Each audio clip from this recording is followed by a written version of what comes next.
Let's face it, budgeting can feel like a real chore. It's boring, frustrating, scary, and sometimes it's just easier to ignore it.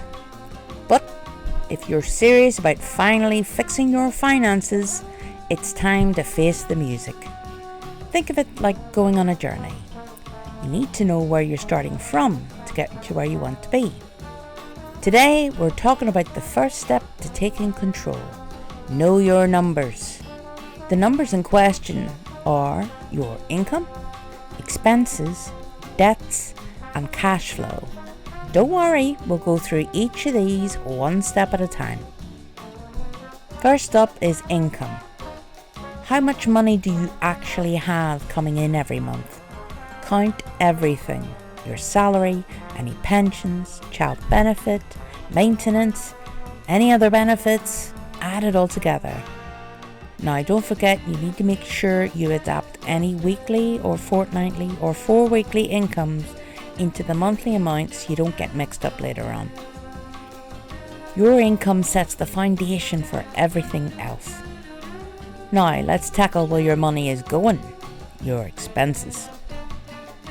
These can be divided up into 3 categories.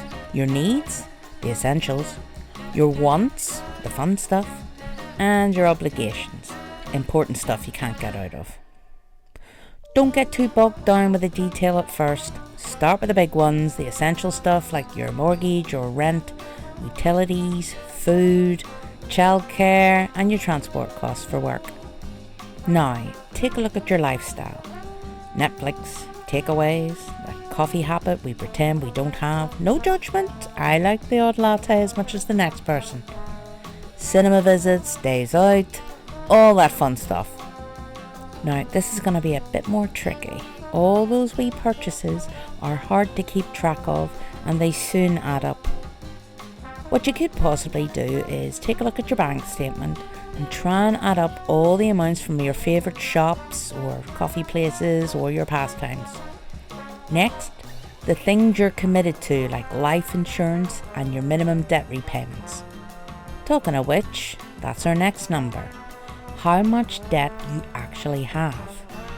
We're talking about your mortgage, yes, that's still a debt, your credit cards, store cards, loans, student loans, finance, everything.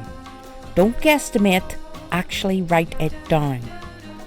Here's an example of what I mean. Write down your minimum monthly payment and grab a hold of your paperwork and find out how much you still owe. Also, list what the interest rate is. Now, unless you're into that sort of thing, you don't need to worry about doing sums and applying the interest rate. Just write down what it is. This will come in handy later on.